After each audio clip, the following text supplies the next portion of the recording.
मुलींनो, पहिल्या टॉपिकमध्ये आपण 4 वेगवेगळ्या प्रकारची मुलं पाहिली होती. पहिली पाहिली होती दृष्टिदोष असणारी, दुसरी कर्णबधीर, तिसरी शारीरिक अपंगत्व असणारी आणि चौथ्या प्रकारची मुलं बहुअक्षम मुले पाहिली होती. सेकंड पेपरमधील सेकंड मॉड्यूलमध्ये शारीरिकदृष्ट्या भिन्न असलेली ही 4 मुले पाहिली होती आपण पहिल्या टॉपिकमध्ये. दुसऱ्या टॉपिकमध्ये आपण बौद्धिक आणि मानसिकदृष्ट्या भिन्न असलेली 4 मुले पाहिली. पहिल्या प्रकारची पाहिली मतिमंद, दुसऱ्या प्रकारची मानसिकदृष्ट्या अपंग गतिमंद मुले, तिसऱ्या प्रकारची पाहिली प्रतिभावान मुले आणि चौथ्या प्रकारची पाहिली सृजनशील मुले. आता आपल्याला तुमच्या सेकंड पेपरमधील सेकंड मॉड्यूलमधील तिसरा टॉपिक अभ्यासायचा आहे. त्या टॉपिकचं नाव आहे अध्ययन अक्षमता असणारी मुले. यामध्ये सुद्धा 10 मार्काचा प्रश्न कशा पद्धतीचा येऊ शकतो तर अध्ययन अक्षमता असणारी मुलांची कारणे, वैशिष्ट्ये, अनेक शिक्षक म्हणून तुम्ही कुठले उपाययोजना करू शकाल. मग हे पाहताना सेकंड मॉड्यूलमधील तिसरा टॉपिक आपल्याला अभ्यासायचा आहे. मागं जसं पाहिलं आपण प्रस्तावना, व्याख्या, वैशिष्ट्ये, पडताळ, सूची, त्याच पद्धतीने आपण एकानंतर एक घेणार आहोत. सुरुवातीला आपण पाहू प्रस्तावना. आता कुठल्या प्रकारच्या मुलांची पाहिजे आपल्याला तर अध्ययन अक्षमता असणाऱ्या मुलांची. आता ही सुरुवातीला आपल्याला पाहावं लागेल की अध्ययन अक्षमता असणारी मुले म्हणजे काय, प्रस्तावनेत थोडक्यात पाहू. मग ही मुले म्हणजे ज्या मुलांना शिक्षण घेताना शारीरिक आणि मानसिक वेगवेगळ्या अडचणी येतात आणि त्या अडचणींना ज्या मुलांना तोंड द्यावे लागते आणि त्यामुळं या मुलांना किंवा अशा मुलांना अध्ययन करताना अडचणी निर्माण होतात, म्हणून अशा मुलांना अध्ययन अक्षमता असणारी मुलं अशा प्रकारे अध्ययन अक्षम विद्यार्थी असं म्हटलेलं आहे. मग ही मुले कशामुळं त्या कारण काय आहेत, हे मुलं तयार कशा प्रकारे काय कारणं आहेत अध्ययन अक्षम असणारी मुले तयार होण्यामागं तर जन्मानंतर बालकाची वाढ आणि विकास योग्य पद्धतीने होणे गरजेचे असते हे आपल्याला माहिती आहे. मग सर्व इंद्रियजन्य मूलभूत कौशल्यांचा विकास जर योग्य दिशेत आणि योग्य क्षमतेत झाला तर ज्ञानेंद्रियांचा विकाससुद्धा व्यवस्थित होईल. आणि असं जर झालं नाही तर एखाद्या इंद्रिय विकासात अडथळा निर्माण होईल आणि एखाद्या इंद्रिय विकासात जर अडथळा निर्माण झाला तर संपूर्ण मूलभूत कौशल्यांच्या विकासातच अडथळा निर्माण होईल किंवा अशा बालकाच्या मूलभूत कौशल्याच्या विकासातच समस्या निर्माण होईल आणि अशी मुले किंवा असं बालक अध्ययनात सुद्धा मागं पडेल. आणि म्हणून अशा बालकाला किंवा अशा मुलांना काय म्हणता येईल तर अध्ययन अकार्यक्षम मुलं म्हणता येईल. मग इथं शब्द आला की मूलभूत कौशल्य. हा शब्द आपण फक्त अध्ययनाच्या बाबतीत नाही तर दुसऱ्या व्यावसायिक बाबतीतही घेऊन उदाहरण देऊ शकतो की फॉर एक्झाम्पल एखादा ड्रायव्हर आहे तर मूलभूत कौशल्य म्हणजे काय तर स्किल डेव्हलपमेंट. त्याला त्या ड्रायव्हरला कुठलं स्किल आहे तर ड्रायव्हिंग करायचं. मग हे ड्रायव्हिंग स्किल जर त्याचं व्यवस्थित असेल तर जे काही त्याचा वेग असेल, वाहन चालवायचा वेग, त्याची गती आणि जे काही वेगवेगळे प्रॉब्लेम जर रहदारी असेल तर त्यावेळेस स्लो गाडी घेणं किंवा गर्दीच्या ठिकाणी वेग कमी करणं आणि ॲक्सिडेंट होऊ न देणं, हे सगळं गोष्ट कशावर अवलंबून असेल तर त्याचा जो काही विकास आहे तो व्यवस्थित असेल. परंतु जर त्या ड्रायव्हरमध्ये काही कर्णबधिरता किंवा शारीरिक काही व्यंग, कर्णबधिरता म्हणजे काय झालं शारीरिक व्यंग आणि मानसिकदृष्ट्यासुद्धा त्याला जर काही प्रॉब्लेम असेल तर मागून येणाऱ्या गाडीचा त्याला आवाज येणार नाही आणि त्याची परिणिती कशाने होईल तर आवाज न आल्यामुळे त्याची गती त्याच दिशेत राहील आणि त्याचा परिणाम काय होईल, अपघात होईल. म्हणजेच त्याचाही जीव जाईल, त्याच्या गाडीत असणाऱ्या इतरांचाही जीव जाईल. म्हणजेच काय तर थोडक्यात हा जो काही मूलभूत विकास किंवा मूलभूत कौशल्य विकास म्हणतो आपण, तो होणं गरजेचा असतो. आणि तो कधी होईल तर जन्मानंतर बालकाची वाढ आणि विकास योग्य पद्धतीने झाली तर. इंद्रियजन्य मूलभूत कौशल्यसुद्धा विकास पावतील आणि ज्ञानेंद्रियांचासुद्धा विकास होईल, की जेणेकरून जे काही मूलभूत कौशल्याचा विकास आपण बालकामध्ये व्हायला पाहिजे म्हणतो तो होईल. तर ही झाली प्रस्तावना. याच्यावरून आपण व्याख्या अध्ययनक्षम मुलांची कशी करू शकतो. तर पहिली व्याख्या आहे, ज्या मुलांना मूलभूत कौशल्याच्या विकासात अडथळा निर्माण होऊन अध्ययनात समस्या निर्माण होतात त्यास अध्ययन अकार्यक्षम मुले म्हणतात. दुसरी व्याख्या देता येईल, शिक्षण घेताना येणाऱ्या शारीरिक व मानसिक अडचणींना अध्ययन अक्षमता असे म्हणतात.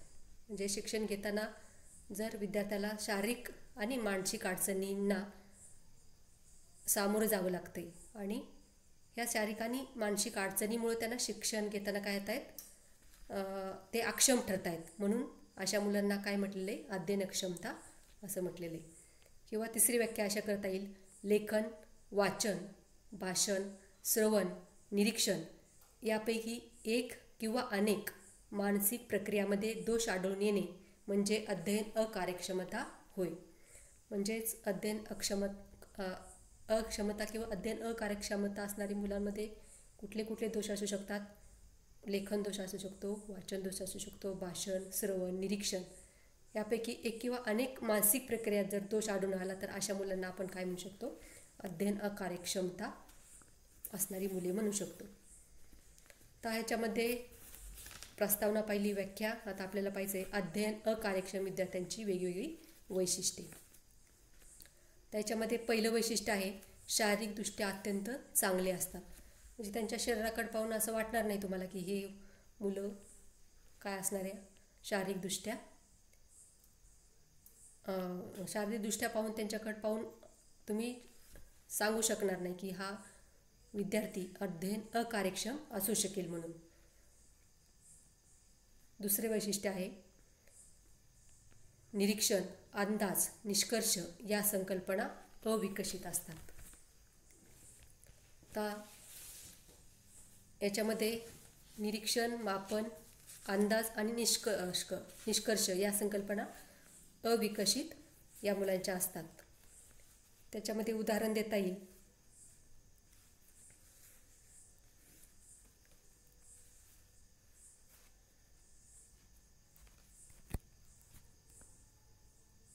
म्हणजे कुठल्याही एखाद्या गोष्टीचं त्यांना निरीक्षण करायला सांगितलं, त्याच्यावरून जर अंदाज काढायला सांगितले, त्याच्यावरून जर निष्कर्ष काढायला सांगितले तर या मुलांना त्या त्या ठिकाणी व्यवस्थित अंदाज किंवा निष्कर्ष ते देऊ शकत नाहीत. म्हणजे ह्या ज्या काही संकल्पना असतात निरीक्षण करण्याच्या, निष्कर्ष काढण्याच्या, अंदाज घेण्याच्या, ह्या त्यांच्यामध्ये अविकसित झालेल्या असतात.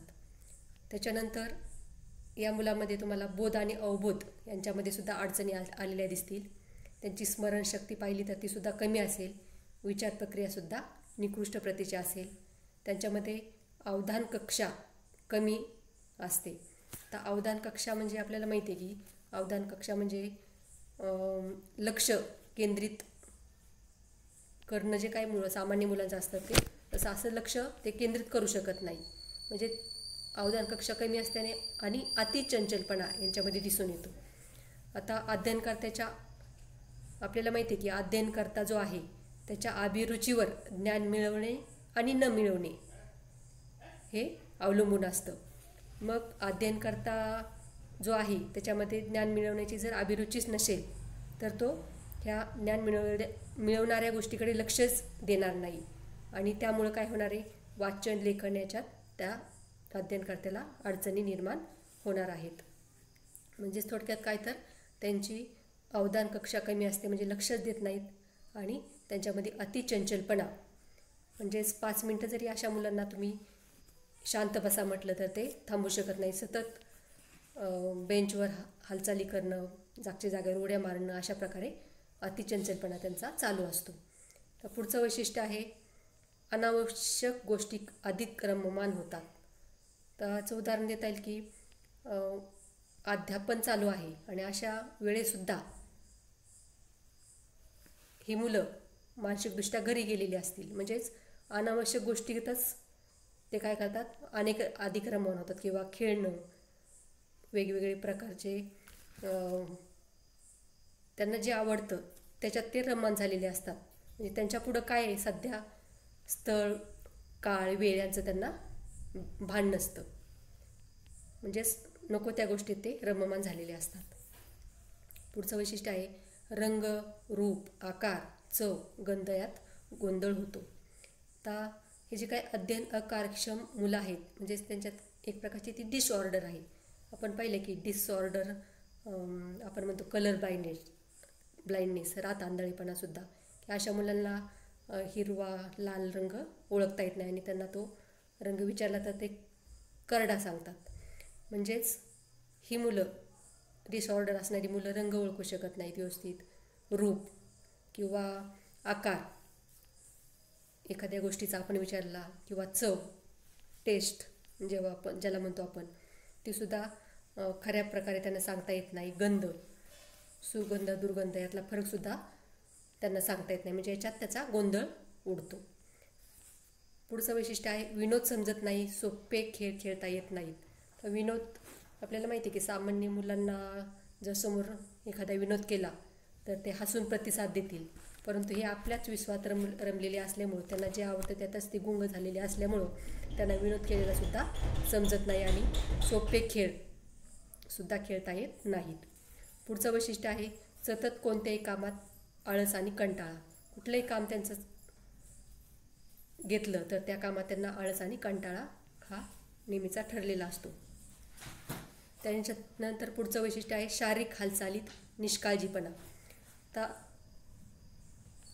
याच्यामध्ये शारीरिक हालचालीत निष्काळजीपणा याच्यामध्ये सांगता येईल की पुअर बॅलन्स, म्हणजेच जे काही मसल कंट्रोल म्हणतो आपण, आपले जे बोन्स असतात, मसल्स असतात, त्याच्या साहाय्याने जो कंट्रोल आवश्यक असतो तो कंट्रोल मसल्स, बोन आणि मेंदू यांचं जे काही रिलेशन असतं, हे या मुलांमध्ये यांचं जे काही रिलेशन किंवा जो काही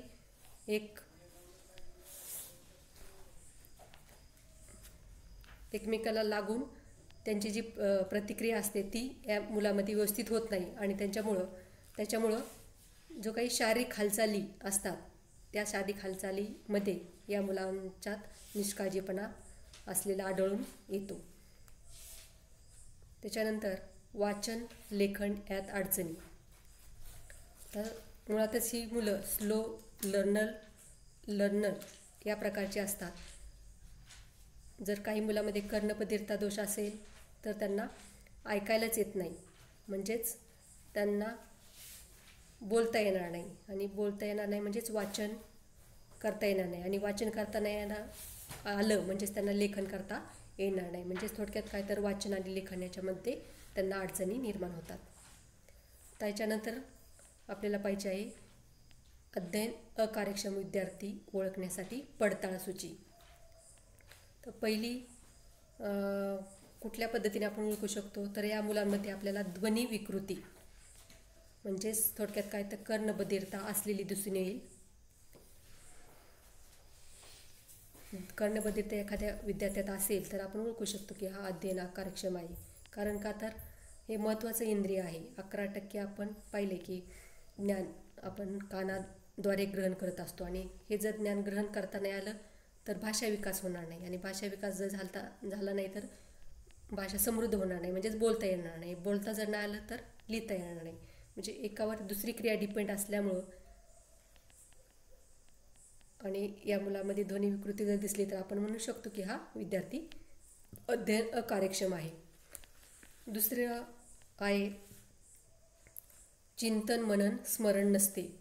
आता ह्या विद्यार्थ्यांना जर पाहिलं तर, सामान्य मुलं पाहिलं तर ते काय करतील, तर शिक्षक जे धडा शिकवणार आहेत ते आधीच त्याचं चिंतन करतील, मनन करतील, स्मरण करतील, आणि शिक्षकाचं ऐकल्यानंतर ते परत त्यांचं दृढीकरण होऊन ते पुढं जातील. परंतु ह्या विद्यार्थ्यांच्या बाबतीत शिकवलेलं जे काय असतं त्याच्यावरच त्यांचं चिंतन मनन स्मरण हे ते करू शकत नाहीत. पुढचं आहे भाषिक विकासात कमतरता. आता आपण पाहिलं की त्यांना ऐकायलाच येत नाही, म्हणजेच भाषा विकास जे काही बोलणं शब्द स्वर व्यंजनं म्हणतो आपण, हे त्यांच्या कानावर न पडल्यामुळं भाषा विकासच झालेला नसतो. म्हणजेच त्यांना वाचता येत नाही किंवा भाषिक विकास म्हणजेच दोन किंवा दोनपेक्षा जास्त व्यक्ती जेव्हा एकत्र येऊन बोलतात की ज्याला भाषा असं म्हटलंय, हा विकासच त्यांचा कमी झालेला असतो. पुढचं पडताळ सूची थ्रू आपण सांगू शकतो की हे विद्यार्थी अध्ययनक्षम आहेत. गणितीय कौशल्यात कमतरता. मग गणितीय कौशल्य मग बेरीज वजाबाकी असेल, कुठलीही गणितीय कौशल्य असतील तर गुणाकार भागाकार असेल, ह्या वेगवेगळ्या कौशल्यामध्ये ही मुलं मागं पडलेली दिसतात. त्याच्यानंतर आहे वाचन, भाषण, लेखन, संभाषणात समस्या. एकतर ह्या विद्यार्थ्यांना वाचता येणार नाही, काही विद्यार्थ्यांना भाषण किंवा बोलता येणार नाही, काही विद्यार्थ्यांना लेखन म्हणजे लिहिताना अडचण असणारे, संभाषण म्हणजे बोलण्यामध्ये त्यांना वेगवेगळ्या समस्या जेव्हा जाणवतील तेव्हा आपण त्याच्यावरून ओळखू शकतो की हा विद्यार्थी कशा प्रकारचा आहे, अध्ययन अक्षमता असणारा आहे. पुढचं शारीरिक संतुलनात अडथळा. तर आपण पाहिले की मसल आणि बोन्स ह्याचं जे काही संतुलन राखण्यासाठी मसल, बोन, मेंदू हा एकमेकाशी रिलेशन असतं, नर्व, हे रिलेशन या विद्यार्थ्यात दिसून येत नाही आणि मुळातच मेंदू अक्षम असल्यामुळं परत शरीर म्हणजेच मसल्स असतील, बोन असेल, हे सुद्धा अक्षम असल्यामुळं हे जे काही शारीरिक संतुलन आहे त्या शारीरिक संतुलनात त्यांच्यामध्ये अडथळा आलेला दिसतो. त्याच्यामध्ये तार्किक क्षमतासुद्धा कमी असते. आता तार्किक क्षमता कशी ओळखायची, तर फॉर एक्झाम्पल हिंदी शब्द आहेत सितार, वीणा आणि मुरली, हे 3 शब्द आहेत. मग सामान्य विद्यार्थ्यांना जर विचारलं तार्किक क्षमता तुमची वापरून सांगा वेगळा शब्द ह्या 3पैकी कुठला असेल, तर सामान्य मुलं सांगतील की सितार आणि वीणा ही कशाने हाताचा वापर करून वाजवली जाते, तर मुरली वाजवण्यासाठी तोंडाचा आधार घेतला जातो. म्हणजेच तार्किक क्षमता वापरून सामान्य मुलं मुरली हे उत्तर सांगतील. परंतु अशा अध्ययन अकार्यक्षम विद्यार्थ्यांना तार्किक क्षमता वापरता येणार नाही, म्हणजेच उत्तर देता येणार नाही. पुढचा आहे बोधात्मक विकासात अपयश. आता बोधात्मक विकास आपण फर्स्ट सेमिस्टर BEd फर्स्टमध्ये दोन्ही सेमिस्टरमध्ये पाहिलेलं आहे. ब्लूमचं उद्दिष्टांचे श्रेणीबद्ध वर्गीकरणामध्ये बोधात्मक विकास म्हणजे काय सांगितलं होतं ब्लूमने, तर शिक्षकाला प्रामुख्याने प्रत्येक पाठातून विषयाच्या अनुरूप एक किंवा अनेक वर्ग उद्दिष्टे अध्यापनाच्या वेळी डोळ्यासमोर ठेवावी लागतात आणि व्यक्तीचा सर्वांगीण विकास हे शिक्षणाचे ध्येय असते. मग आपल्याला पाहायचं आहे बोधात्मक विकास ब्लूमच्या उद्दिष्टाच्या श्रेणीबद्ध वर्गीकरणावरून. ह्या बोधात्मक किंवा बौद्धिक विकास होताना तो कसा होत असतो ब्लूमने सांगितलं आहे, तर तो क्रमाने होत असतो. म्हणजेच पहिला टप्पा गाठल्याशिवाय दुसऱ्या टप्प्याकडे जाता येत नाही आणि दुसरा टप्पा गाठल्याशिवाय तिसऱ्या टप्प्याकडे जाता येत नाही. मग त्यासाठी पहिला टप्पा कुठला आहे, तर ज्ञान. एखाद्या संकल्पना असतील, तत्त्वे असतील, सिद्धांत असतील, यांची माहिती मिळते या ज्ञान या टप्प्यामध्ये, किंवा फक्त निव्वळ माहिती प्राप्त करणे याच्यामध्ये अपेक्षित असते. प्रामुख्याने आठवणे, ओळखणे किंवा पाठांतरावर आधारित जो काही भाग येतो तो ज्ञानाशी रिलेटेड असतो. मग ज्ञानानंतर पुढचा टप्पा किंवा पुढची पायरी असते आकलन.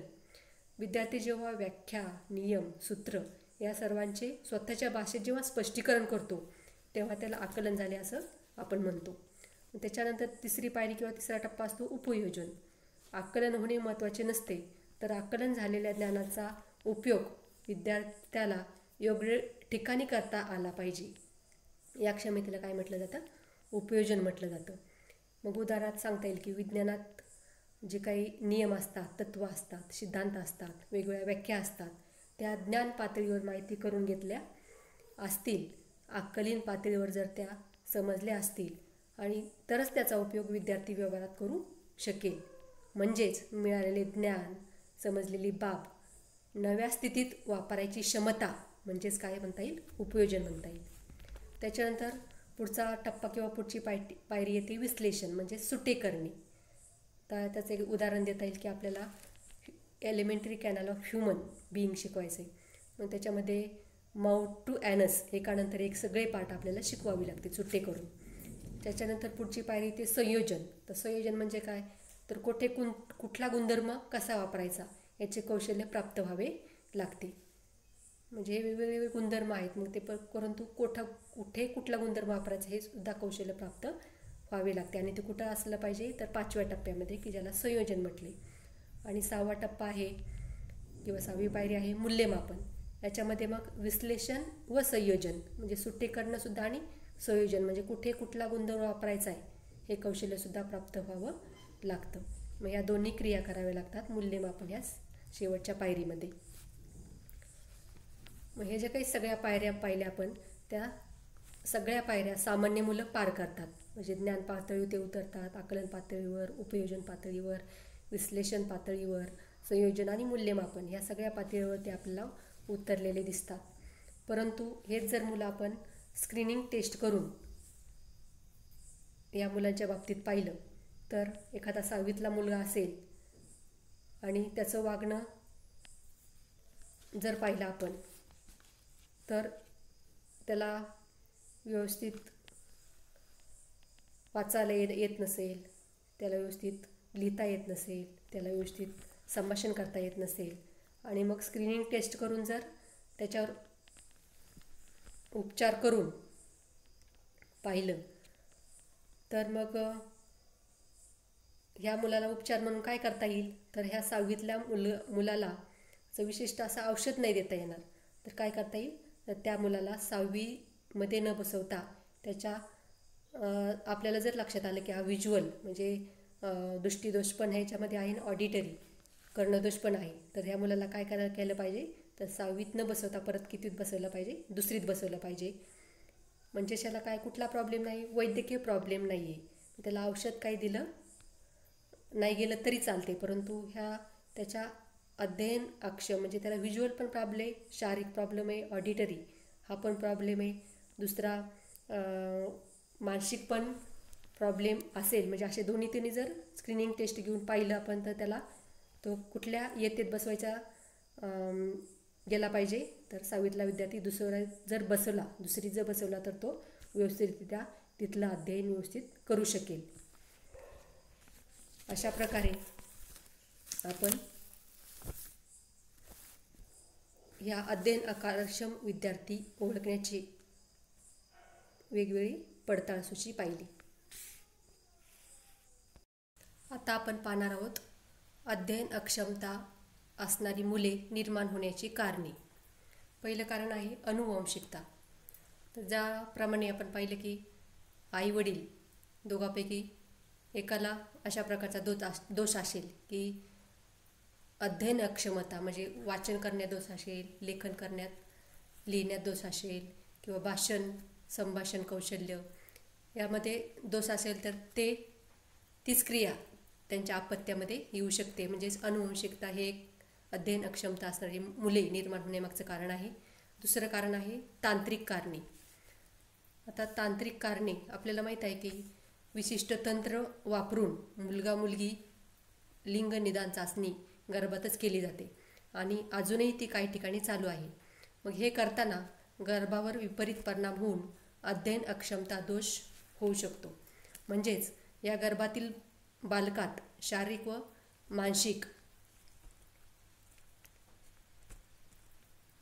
असं व्यंग किंवा अक्षमता डेव्हलप होते. आता हे झालं तांत्रिक कारणे. त्याच्यानंतर आहे जन्माआधीची कारणे. तर जन्माआधीची कारणामध्ये जन्म होण्याच्या आधी गर्भातील बाळासाठी स्वतःसाठी मातेने योग्य अशा आहाराची, मानसिकदृष्ट्या सक्षम राहील अशा वातावरणाची त्या मातेला गरज असते. असे न होता एखादा मानसिक धक्का त्या मातेला जर बसला तर त्याचा परिणाम तिच्या आहारावर, एकंदरीतच बाळाच्या आरोग्यावर म्हणजेच बाळाच्या मानसिक शारीरिक स्थितीवर होऊ शकतो आणि त्याचा परिणाम म्हणून जे काय अपत्य आहे ते अध्ययन अक्षम अशा प्रकारचं होऊ शकतं. तिसरं कारण आहे जन्मानंतरची कारणे. आता जन्मवेळी जर मेंदूला ताण बसला तर आपल्याला माहिती आहे की मेंदू हा जे काही बोन म्हणतो आपण त्याच्या अंडर असतं, परंतु नैसर्गिक जन्म होताना ते जे बोन हाड असतं ते लवचिक अशा प्रकारचं असतं आणि हे असं असल्यामुळं जर मेंदूला जन्मवेळी जर ताण बसला आणि त्याच्यामुळे सुद्धा त्याला मेंदूशी रिलेटेड व्यंग म्हणजे अक्षमता येऊ शकतं किंवा जन्मानंतर लगेच त्याला कावीळ झाली किंवा इतर संसर्गजन्य रोग झाले तर त्याचा परिणामसुद्धा बाळावर होतो आणि त्याचा परिणाम अध्ययन अक्षमता येण्यावर होऊ शकतो. पुढचं आहे वातावरणीय कारणे. आता याच्यामध्ये सांगता येईल की एखाद्या वेळेस ॲक्सिडेंट झाला आणि त्या ॲक्सिडेंटमध्ये मेंदूला मार लागला किंवा शारीरिक दुखापत झाली तर त्याचा परिणाम अध्ययन अक्षमतेवर येऊ शकतो. किंवा दुसरं उदाहरण देता येईल, आपण खेड्यापाड्यात पाहतो की लहान मुलांना हौशेने मोठे मोठे वाळे घातले जातात आणि हे वाळे घातले तर त्यांना चालताना अडथळा निर्माण होतात आणि ह्या मोठ्या आणि जड वाळ्यांमुळं त्यांना व्यवस्थित चालता येत नाही. त्याचा परिणाम शारीरिक अक्षमतेत होऊ शकतो. परंतु असं न करता त्या बालकाला काय द्यायची गरज असते तर व्हिटॅमिन डी किंवा कॅल्शियम देण्याची गरज असते.